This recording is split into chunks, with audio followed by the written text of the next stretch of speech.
Here we are again with a review this time of The Boys season 4. Now, overall, I think this season was okay. Like, the finale I thought was pretty good. I liked the finale a lot, but the entire thing as a whole was just meh. Like, comparison, right? Like, season 3 of The Boys for me, like, the entire most of it was like really, really good. But then the ending fell flat for me because, like, the entire point of season 3 was like, hey, we need a way to kill Homelander. All these other things going on too. But the main point, we need to kill Homelander. We have Soldier Boy. Soldier Boy could take out Supes. But then at the end of the arc or season, Bush's like, you know what? He's going to kill, Ryan or whatever. I can't let that happen. So I'm going to now protect Homelander and fight Soldier Boy. I thought that was dumb. Like, yeah, like this whole plan could have ended right there. Could have moved Ryan out the way. There was a lot of things you could have done to like move Ryan out of the situation to take out Homelander, but they chose not to. So now this is kind of like, with the fallout of that, trying to find a new way to take out Homelander and all these other, I want to say, political scenes Homelander wants to like take over the country or whatnot. And like that whole arc of it, I thought that was pretty cool. I could go into spoilers too. This is gonna be a spoiler review, but I kind of like all of that. But it's just that some minor things were just slightly like, why is this here? And like I understand why they need to like, I think add more episodes to it, because like the main arc itself could have been like maybe 6 episodes, but I guess they really wanted a lucky number 8. So they added like, it was the Frenchie arc. I thought that was kind of like unnecessary. Like the very last episode, it kind of made sense, it came together, but I feel like they kind of gave characters arcs they didn't really need, that didn't really help out the story overall. Like French's arc with, going out with a guy who he apparently murdered his family. Like French murdered a guy's family, and now he's going out with that guy. And then like that was a weird arc. They ended up breaking up, never talking again. Then French's like, oh, I'm a bad guy. Then at the end, Kimiko's like, hey, that doesn't matter. I still like you for you. We're both bad people. They're now a situation. Happy though, because like they should have been together anyway. But I guess they want to use that arc of French going out with this guy, feeling like a bad guy, coming back to Kimiko. Boom. But I feel like that kind of already was done like previous seasons ago with their whole relationship and whatnot. So that felt like, again, like a wasted little mini arc for them. Like that was just them giving a character something to do, which made no sense. Then I feel like his arc was okay. Like he was just doing with stress and whatnot, wants to protect his family. That was okay. But I think the overall main story of them like trying to find a virus, take a Homelander out. At the same time, Homelander has what's he face? Sage, who's like this super smart person who's trying to beat up his plan. I thought that was really cool. I really like, Homelander's strategy going to play using Sage, but then, dropping Sage too because of like, things she messed up with and whatnot. I'm kind of rambling on this point, but like a lot of things happened in the show that I really liked, but I think there was just like some minor things that were just like slightly annoying. That didn't really take back from it, but I feel like overall it was still solid. That's what I'm trying to get to the point of. This show was still solid. You know what I mean? I think you know what I mean. But yeah, I did like what's he face.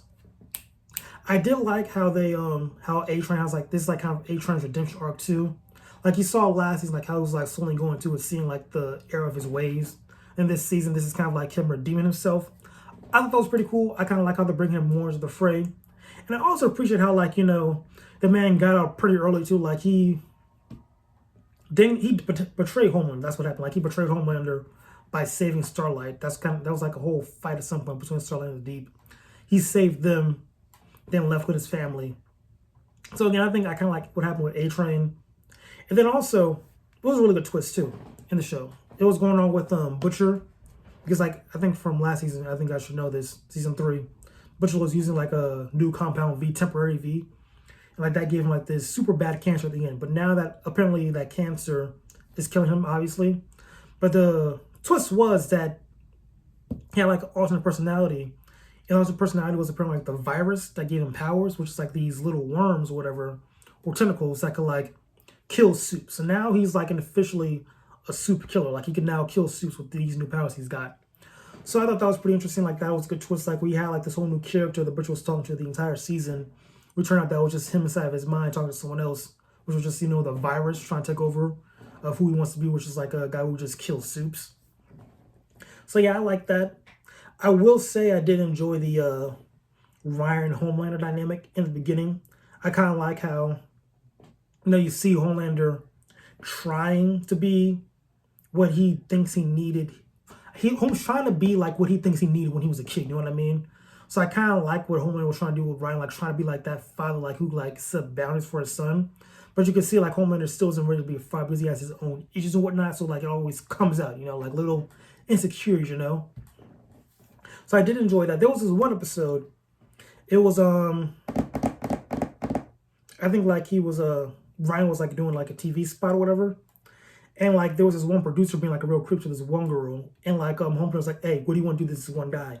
And like you see like Ryan like take some things from like, hey, listen, I think the girl who was getting harassed like beat up this the producer. That's what happened to the so like you see like Homelander's influence on Ryan during the show, like, hey, you could use your power to do stuff like that, like push your weight around to like bend people's wheels, like because they are listening to you. That's like Homelander's, theology. So yeah, I like that. But then they gave Ryan like a weird twist, kind of, which made Butcher go to the edge in the end. So like they wanted to use Ryan to like beat Homelander, because like they have this virus cooking up too. But then at the same time,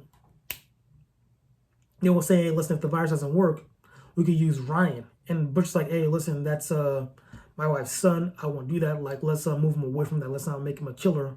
But at the same time, it's like, he could end up like Homelander too. It's like that was like that dynamic he was having. But he still had faith in him that he would be a good person. But then that changed in the season finale. Like, Ryan kills Grace, who's like a caretaker for Ryan. Then at that point, that pushed Butcher to be like, I might as well just kill all suits at this point. Because he chose not to try to kill all suits with the virus because he wanted to protect Ryan and his friends. But now he's just going full, I want to say doomsday. Yeah, full doomsday. That's the word.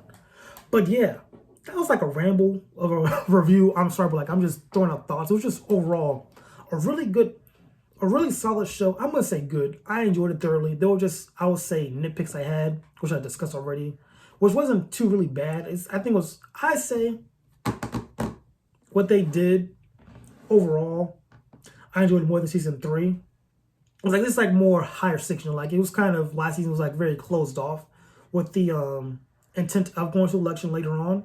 But like it was kind of closed off. It was kept in vault, like we had this like secret thing with the superheroes and whatnot. We have a secret one with Soldier Boy. It was very closed off, but then with this season it's kind of like more in the open. The supers have more power, more influence now with politics and whatnot. So I kind of like how it's like more global with it, you know what I mean? Or more nationwide with, the influence they have with the soups. And now like they're on the run too, when got captured and whatnot. So yeah, overall, decent season. I for sure like it more than season 3. I give it like I say a solid 7 out of 10. Like it was a good time for sure. It was for sure. I can't wait for the next season, which will come out, I don't know when. I will say my one nitpick was that they didn't use most of Gen V cast. Like they used the 2 trailers in the end, like the girl who could touch your hand, touch you, make you, control you, and then the guy who was very super strong. But then touch like the blood girl, the magnetic guy, or the person who could switch bodies and stuff like that. They weren't showing it all during the season, so I guess they're saving them for like next season or Gen V season 2. I don't know. Wish I would have showed them or whatnot, or more of them. Like they showed the again the 2 traitors a lot. Like I think it was like the 2nd or 3rd episode, then the finale. But again, they barely got any screen time, so I guess they're saving them for Gen V. Who knows? But overall, fun time. I think I should check it out. Yeah, check it out. I enjoyed it. So next time.